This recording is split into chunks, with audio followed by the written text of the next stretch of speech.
I figured out what was happening yesterday, why I couldn't record. All right. Okay, well, we're now recording. Okay, well, I hope that you're doing well. We're going to go ahead and get started. And this is just going to be a brief overview for today. And I want to walk you through the class. So welcome, welcome to New Testament. This is New Testament literature. And I'm going to share my screen. See if I can get this up here. It's my screen. There we go. Uh-oh.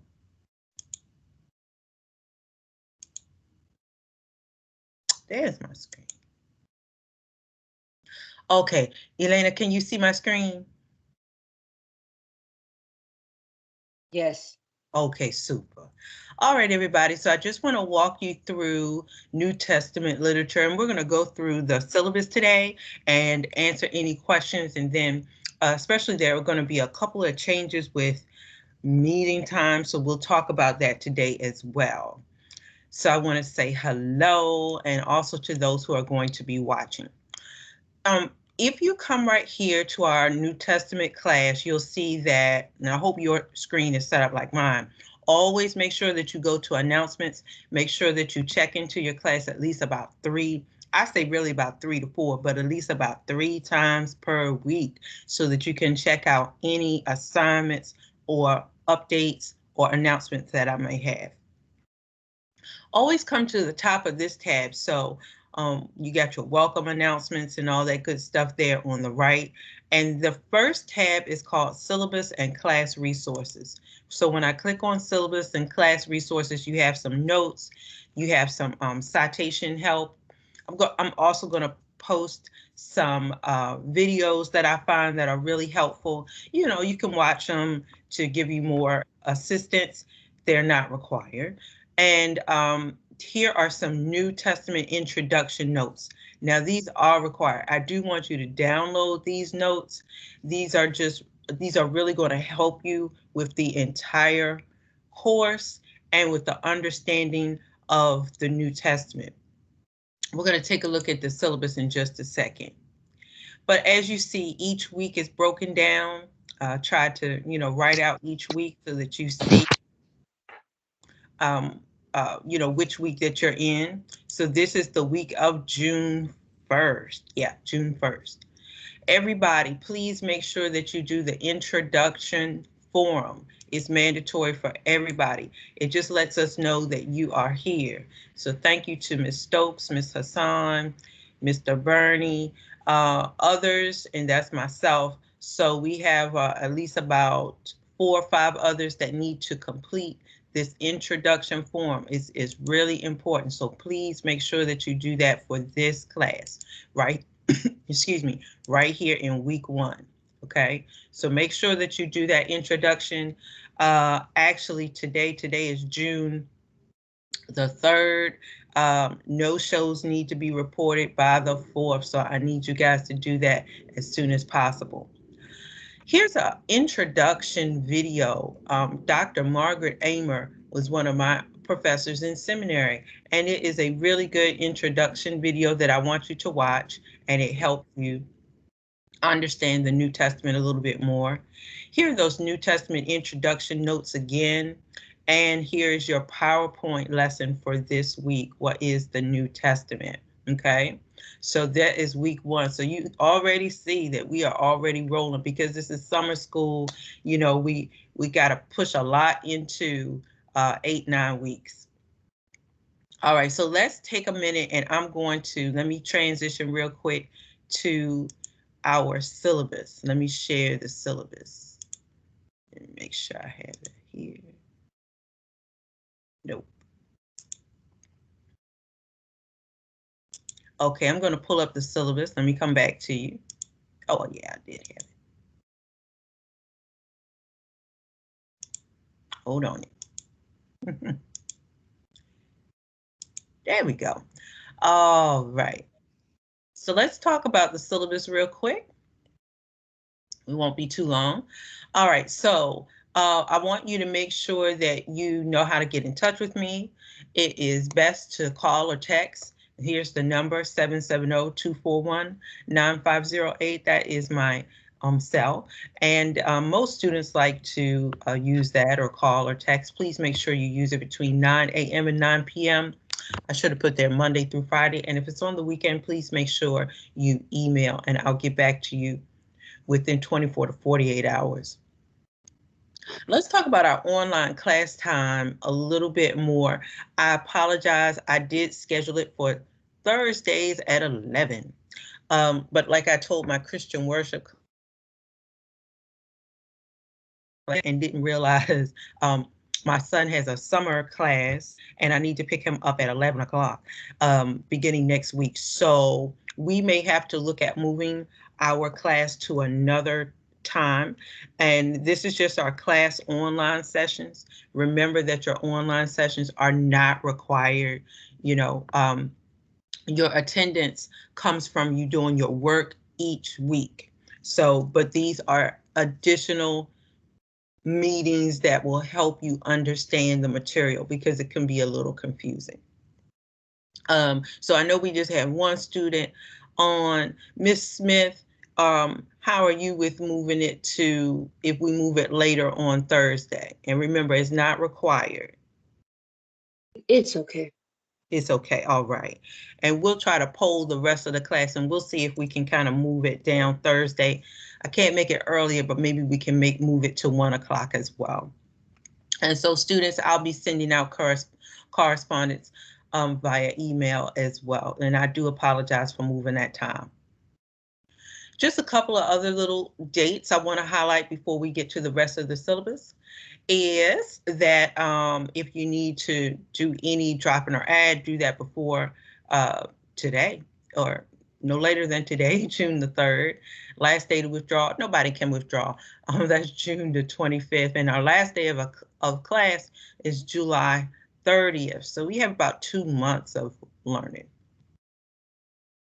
So what is the New Testament? I do want to just give a disclaimer. It's not required that you follow Christianity to take this course. No, some people do, and that is fine. And some people don't. Some people follow other faiths. Some people are taking the course simply to learn, and that is wonderful. So we are welcoming everyone to take this course. It's New Testament literature, so we're learning about the books, about the authorship. Let's go up to course description. We're learning about the big picture of the history of Christianity, how this second half of the Bible came into play.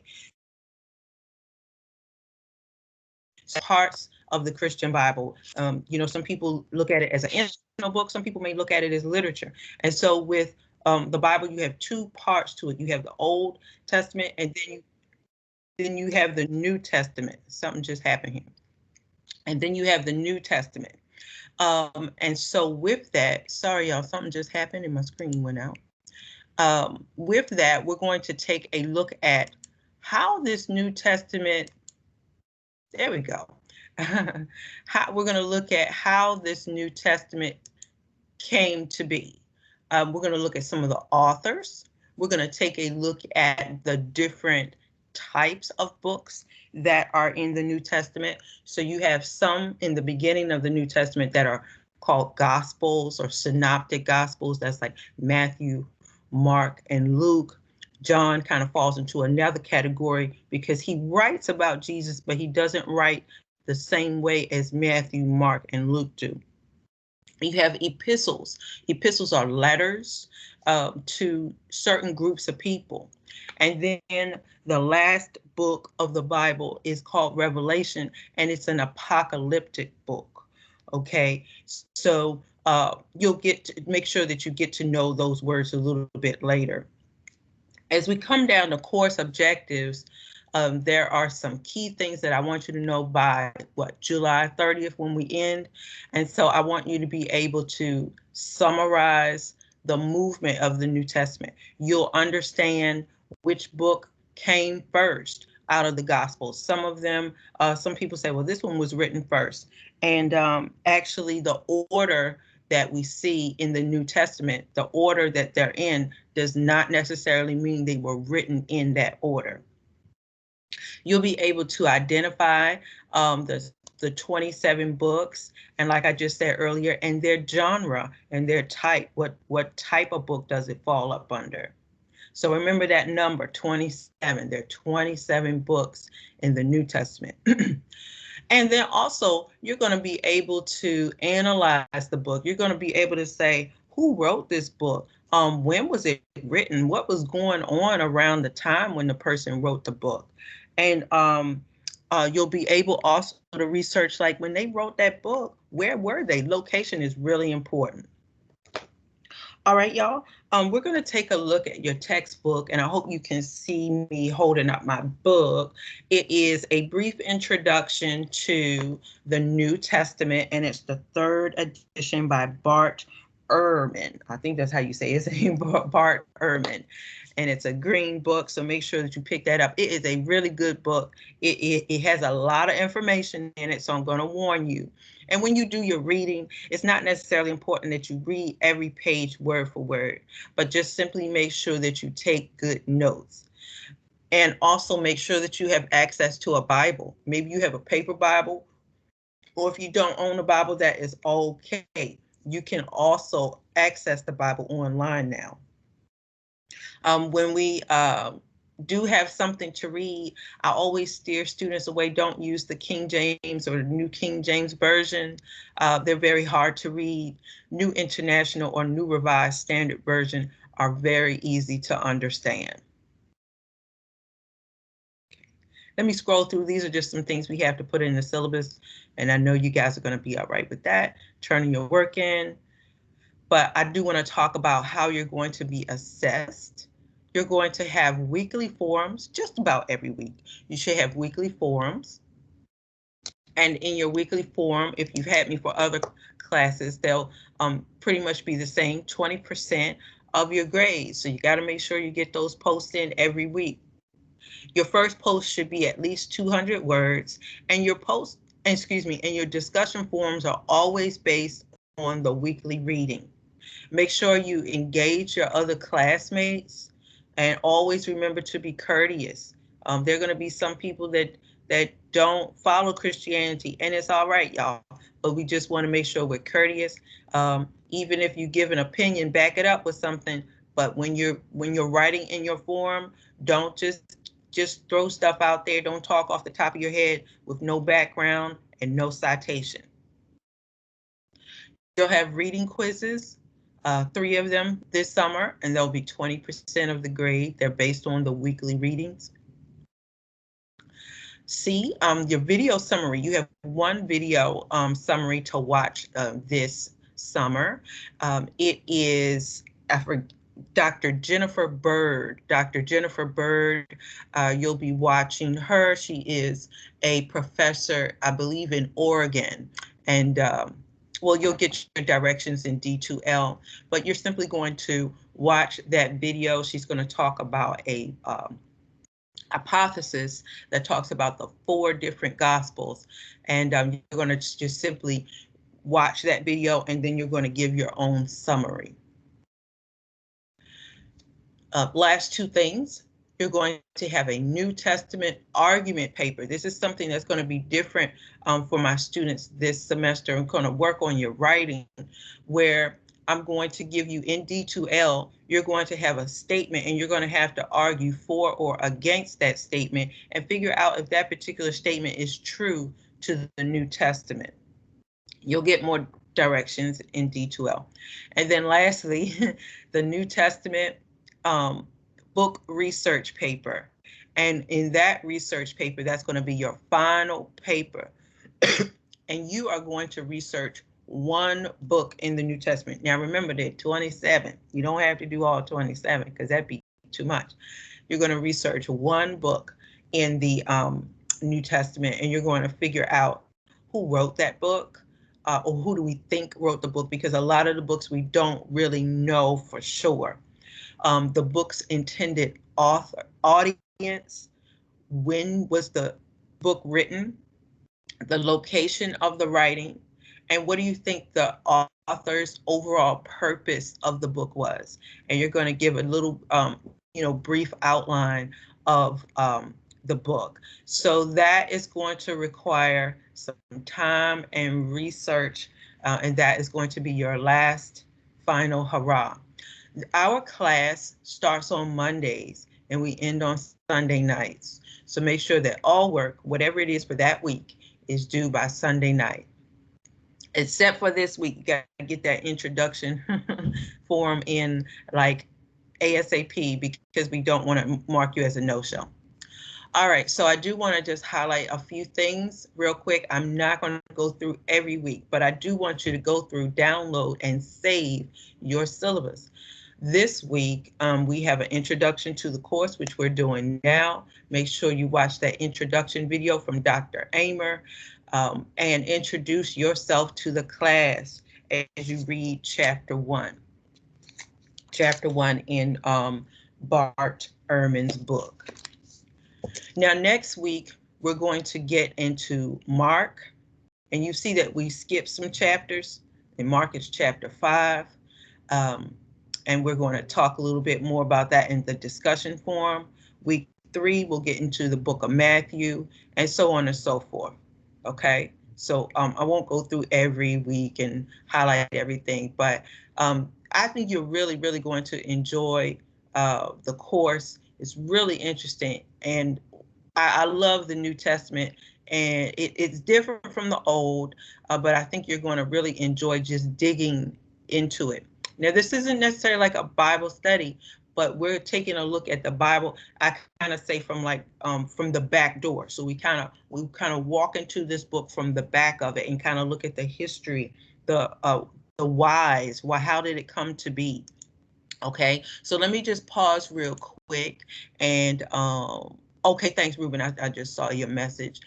And let me pause. I know I've been talking a lot. Any questions so far?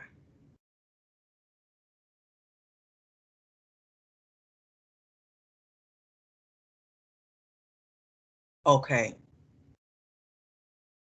All right. All right. So let me do this while we're here. You guys stay right there. And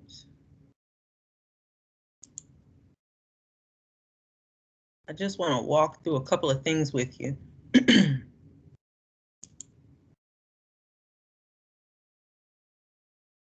Stay right there. I want to download something for you. Okay, so I'm coming right back to you. I want to just briefly, since you guys didn't have any questions, touch on our PowerPoint lesson real quick. I'm going to do a little bit more in-depth lesson, but I want you all to see. Can y'all see my PowerPoint?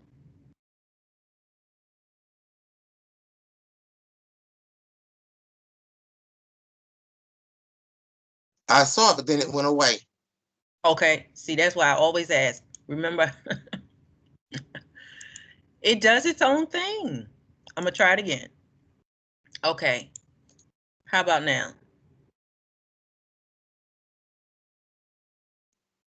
Yes, I see something now.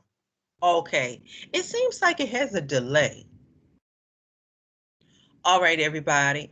So let's just look at this real quick. This PowerPoint lesson comes from chapter 1 in Bart Ehrman's book. And let's just walk through a couple of things. This is a brief introduction. So remember, there are a couple of things that I want you to think about as you take this course. The New Testament, did you know, I'll put it like that the New Testament is more frequently used and read and commonly misunderstood. Did you know that? More people purchase the New Testament, but it's more misunderstood than the Old. The Old Testament is made up of 39 books, and this was written before Jesus was born. Okay, so almost think about the book. I wish I could draw on the screen. So think about the book, and we have the left, and then we have like a, like your book has like a crease in the middle. So think of the crease in the middle of Jesus. Okay, and then the New Testament is made up of 27 books, and it was written after Jesus was born. So my students that are here with me online and those students who are going to be watching this later, I would suggest that you jot that down because you're going to see that again, probably on a quiz.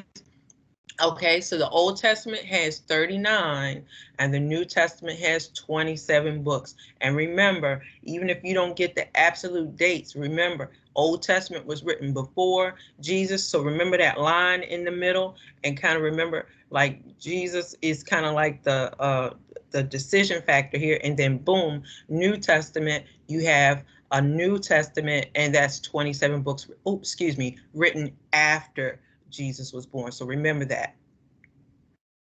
Now, y'all, in the New Testament and also in my notes, you'll see me write it as NT. So just remember NT, or I'll put OT for Old Testament. There are about 15 different authors in the New Testament. Did y'all know that? And some people think just because, for example, like the book of Luke, right? They think just because Luke's name is there, that Luke was the author, or just because Matthew's name was there, Matthew was the author. Sometimes that is true for books. Sometimes it is not. Sometimes there was a scribe that wrote under that person's name. Okay, so in some of the instances, when you start to research for your final research paper, you're going to find some interesting things where it could have been that person, or it could have been that person and they wrote part of it. And then there are some other parts that somebody else could have wrote under that person's name. All right, so let's just talk a little bit about the New Testament introduction here. The entire Bible, we call it a canon. And the canon, we say, like, how did the canon develop? So if you're wondering, like, what is a canon? Is that something to blow up something? No. The canon is like the whole Bible. So that's another word for the whole Bible, how it came together. And so Jewish individuals, they believe in the Torah and the Old Testament. And the Torah is the first 5 books of the Old Testament and some of the prophetic books. Most Jewish followers do not follow the New Testament. Okay.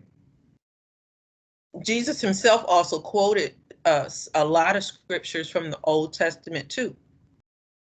But by the 2nd century, some Christians were really going on the words of Jesus Christ, and they were like, yeah, okay, we're believing what he's saying as well as the Old Testament.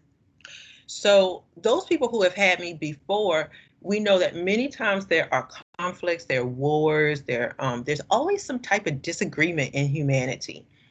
Even now, right, in 2021, we still have disagreements and conflict. But I want you to also understand that the New Testament was written during a time of great conflict. They had a lot of persecution on them, and they were called the early Christians. And they were trying to figure out what this thing was, what this new religion was. And there was just a lot of conflict, a lot of hurt, a lot of persecution that they endured. Excuse me. All right, and then lastly here on this page, there's a name called Athanasius.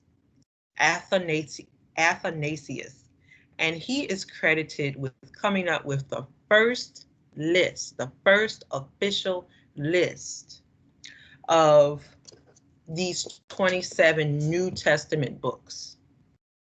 Okay, so it's not easy putting a Bible together. You know, people always got to have an opinion. And so these books that you see in the Old and New Testament, there was a whole process to get them into our book. All right. Let me just pause. You guys okay? Any questions, comments? You can jump in.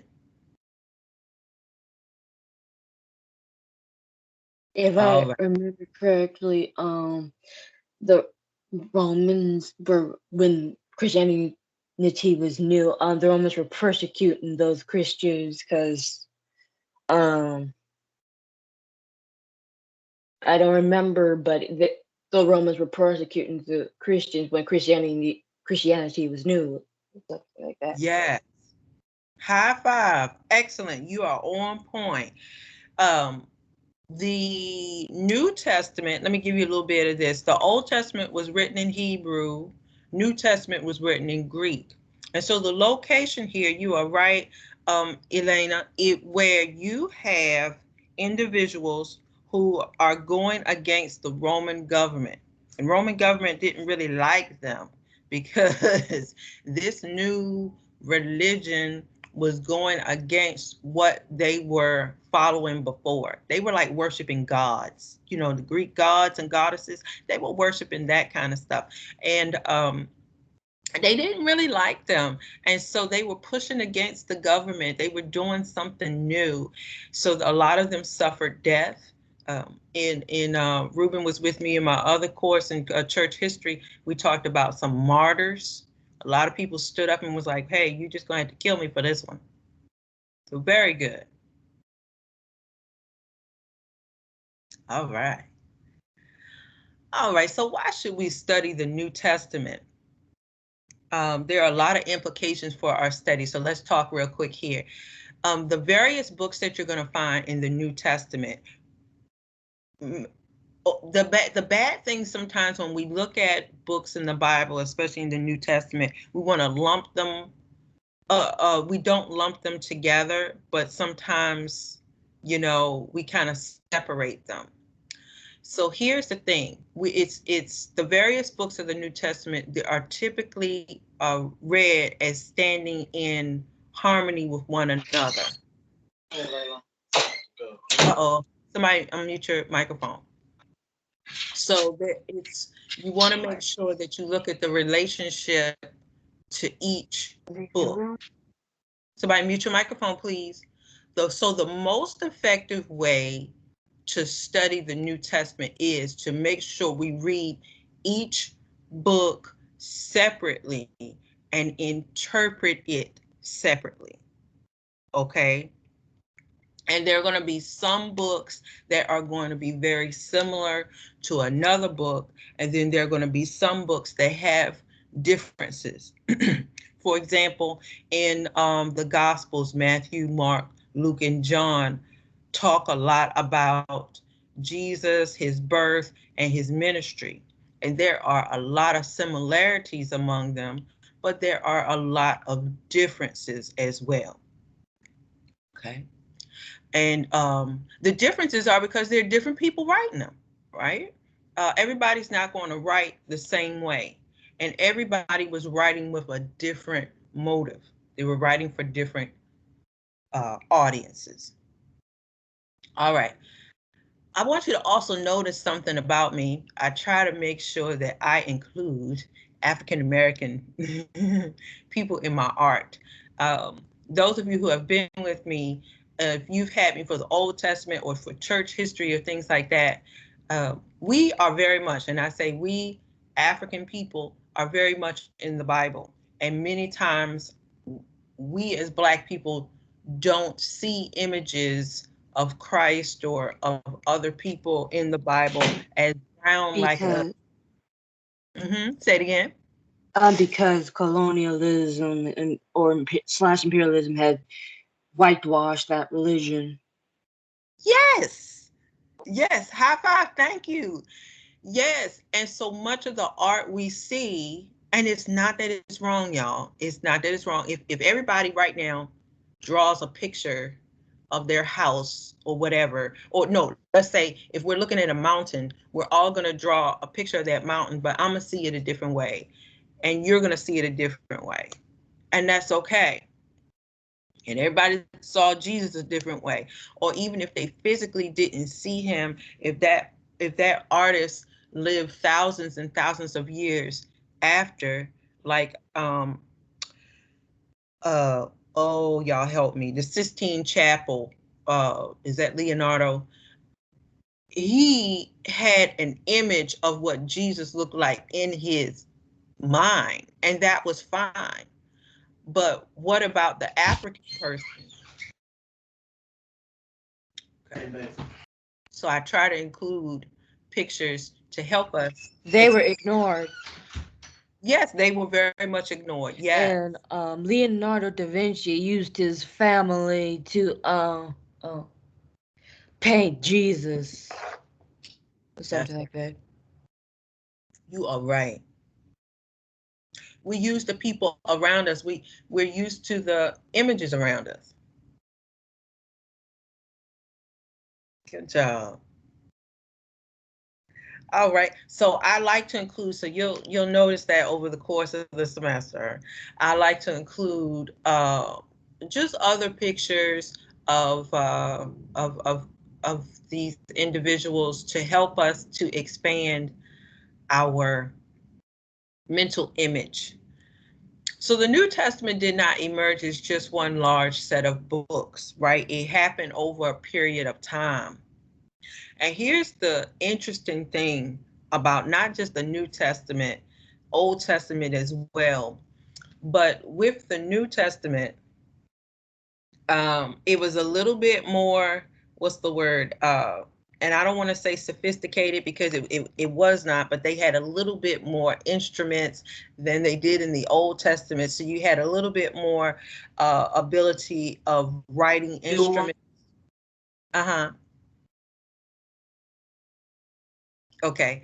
We had, they had more writing instruments and papyrus. So that came into play where they could write things down on what we would call paper, but it wasn't necessarily paper for them. Excuse me. And so the early Christians had different versions of these books. But the bad part about this, y'all, as you start to read chapter 1, scientists and researchers have not found any original copies of any of the New Testament books. What we have that has survived are copies of copies of copies of another copy, you know, and we don't know how copied it was. But as we start to research the New Testament, that we find that there are a lot of differences in the copies. And Bart Ehrman says that there are over 200,000 differences. And those differences could be a sentence, it could be a comma, it could be a period, it could be a sentence was deleted over here and then somebody added an explanation over there. So unfortunately, with the New Testament, it was written in Greek, but one of the unfortunate things is we do not, as well as the Old Testament, there's no original copy that can be found. Let's talk about the scribes. Look at that man down there at the bottom. And I said scribes, old scribes. Martin, Say it again, Elena. Martin Luther. Martin Luther, well, no, he wasn't a scribe, but Martin Luther did help us a little bit in Christian history with moving things along. But this is before Martin Luther. Good point there. A scribe was a person who wrote. You know how you feel? We probably don't do a lot of writing now that we have so many things we can type. But the other day I was writing in my notebook and I was writing a couple of pages and my hands started to hurt. That ever happened to you when you do a lot of writing? And Yes. My thumb gives out. yes, your thumb is out. Yeah, and look, I have one of these nice pens. It has the rubber grip down there. You know, they didn't have this stuff back then. They probably had a stick and some type of ink. And that probably messed up. Yes. Okay. Okay. And just think about their ink probably dried out, their pencil, and I'm saying a pencil, but it wasn't like the pencils that we have. Their stylus or their stick is dull and breaking. So we owe a lot to the scribes, and I want y'all to, as you're researching and you're telling other people about your research, a lot of people say, "Oh, I can't trust it." Well, listen, if you're a scribe back in, let's say, 40 AD, we don't know what type of education these people had, so they could have misspelled words. Many of them left out words. They left out a line or two. They left out a page as they were copying something. They might have lost a page. They might have copied the same word twice or the same line twice. They may have had bad light where they were writing. And sometimes the scribes took it upon themselves, if a thought was incomplete, they added on to the sentence, or they improved the paragraph to give it a little bit more oomph, you know.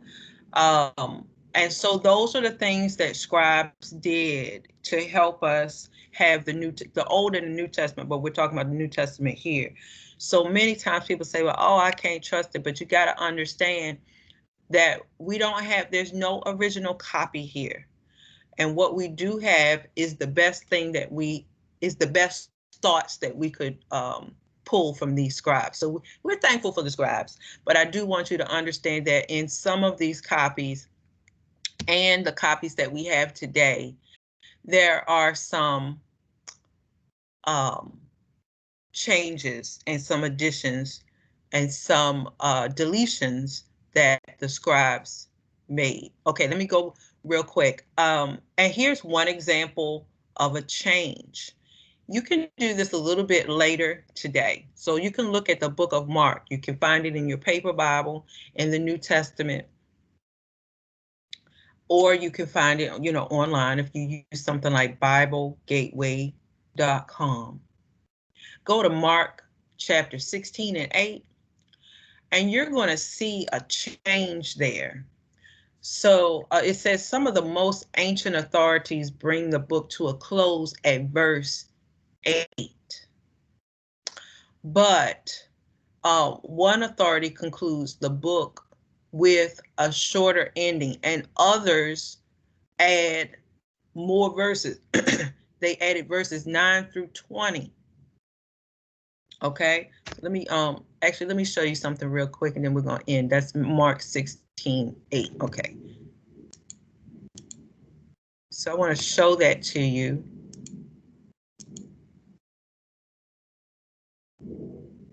Let me show that to you real quick here.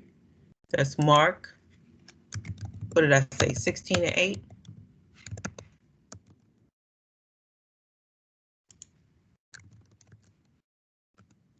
Okay, and I'm gonna come right back to you. Let's show this on the screen. And this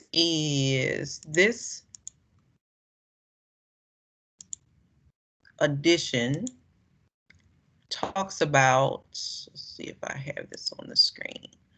All right, this edition talks about the resurrection of Jesus. So I just want you to see something here. When you read, let me see if I can put this down here. All right, can y'all see my screen with the Bible verse up there? Yes. Yes. Okay, cool. Now let me show you something. When you read in your paper Bible, or if you access your Bible online or through an app, start to pay attention to your endnotes. And if you could see me right here on my screen, I'm in I'm in Mark chapter 16. Y'all see I'm using New Revised Standard Version, but 16 in the original version only went from verse 1 through 8.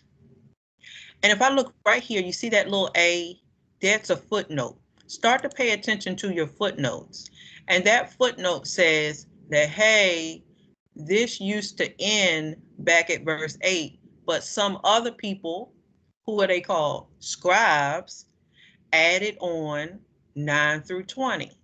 Why did they add on 9 through 20? Okay, so if you look right here, this is New Revised Standard. See right here, somebody added, way back in the day, some scribe added on a little ending. They said, oh, y'all said, now this is the resurrection of Jesus. And look at verse 8 says, so they went out and fled from the tomb, for terror and amazement had seized them, and they said nothing to anyone, for they were afraid.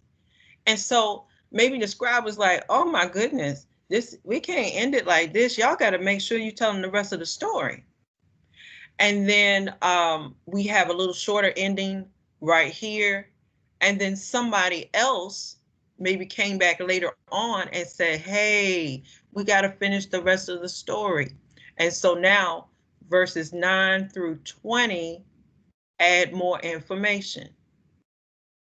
Talks about Jesus appearing to Mary, to the disciples, and then he commissions the disciples to do work. And then it ends with the ascension of Jesus. But verses 9 through 20 were added later. Okay. So why do you think a scribe would have did that? To make the story make sense? Yeah. To give it some closure, to give some added, what's the word? To make a point. To make a point, yeah. Not that it didn't make a point up here, right? But it kind of left them hanging. You ever watch a movie and you're like, oh, it ended like that? Yeah. So my question would be, where do they get the additional information from? Mm-hmm. Very good, scholars. So as you start to read in chapter 1, and then you're going to go to chapter, I think it's 5, 6, 7, and 8. Matthew, Mark, and Luke use each other. And then there's and when I say use each other, they use each other as sources. And then there's another source called Q. Q was another source that they used that was outside of the book of Matthew, Mark, and Luke. And so they use those sources. And so when you get more into the 4-source hypothesis assignment, Ruben, you're going to get more of that answer to your question, like, well, where did they get that from? Here's another thing too. These individuals also had the opportunity to be witnesses. So if it was Mark or somebody writing under the name of Mark, right? Remember, y'all, they're writing around that time where they still have eyewitnesses that were alive. Okay. So like if we were trying to write about it, there's nobody alive now that could tell us about what happened. But they also had, or those scribes that were writing under those names had access to those people who could have been there. So somebody could have been in that circle where they overheard something from Mary or the disciples or so on and so forth, you know, and then they gathered that information and it's like, oh, y'all remember they said Mary said this, and remember he said this, and remember, oh my goodness, this happened. And they added that later to verses 9 through 20.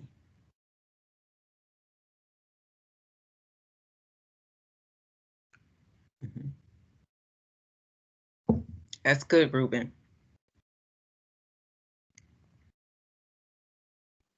Thank you. You are welcome. All right, so let me come back to you all. All right, so that's going to end us for today. Any questions for me? No, ma'am. A question, comment about when we were talking about how people view Christ and images that they reminded me of a situation when I was at the UGA taking a religion class, and the professor was from India. And I was, of course, the only African-American male in the class. Wow. And he turned to me and said, "Do you think Jesus was black?" And my reply was, "I don't know if he was black or not, but I believe he was a person of color." I thought they were going to try to lynch me before I got out of that classroom. Wow. And so I would go back. I said, "Well, look at the physical description of Jesus in the Bible. The feet the color of bronze, hair like wool, etc." But I really upset that class that day when I said that I didn't think Jesus was white. Ruben, when was this? What year? That was around 1975, 1976. Wow. And I think they probably would have lynched me if I said, "Where would you hide a blind blue-eyed child in Egypt?" I think that would have been the coup de grace for me. Yeah. And that's the thing that guess what? We all have images in our head. And the images that we have are not wrong, but the images that we have in our minds are based on our culture. Mm-hmm. If I grew up around Black people, I'm a Black lady, I got Black parents, right? And Black husband, that's what we see. Mm-hmm. And so I'm gonna give you this. If you ask a child to paint a picture of mommy or whatever, they're going to paint the picture of mommy in the best way that they can. If mommy has long hair, they're going to, you know how they do, they're going to make it all long and everything to show that mommy had long hair or a short afro or whatever. And that's how that child saw their mom. And it's not wrong, right? So that's the thing that I think that we in 2021 have to get is that because we all come from different cultures and different orientations and different backgrounds, we're going to see the creator different ways. And I think that's all right. Mm-hmm. Mm-hmm. Yeah. That's my 2 cents worth. Thanks, Ruben. All right. Okay, well, I hope that you all are doing well. Um, I'm sorry, I'm just looking at the chat. Did anybody else join in? No. Okay. Okay, everybody. Well, I hope that you all are doing well. We're going to pause right here. Let me stop the recording. Now, we're going to join next week. And I apologize for making all these changes, but next Thursday, what's next Thursday's date? Thursday is the 10th. Ooh, this year gonna be gone. Thursday is the 10th of June. And we'll meet at 1. And I'm sorry to make the changes, but I did the schedule being a bad mommy, right? I wasn't thinking about, oh Lord, I had to pick up my child. So, and of course, if you cannot make it, you're not going to be penalized. You're not going to be marked absent, but your absences will come if you didn't do your work that week. So once again, for week 1, y'all make sure you review this video. You can review your PowerPoint lesson that we did today. Please make sure you do your reading, but please make sure you do that introductory form so you are not marked as a no-show and dropped from the class. Okay. Okay, everybody. Goodbye. Bye-bye.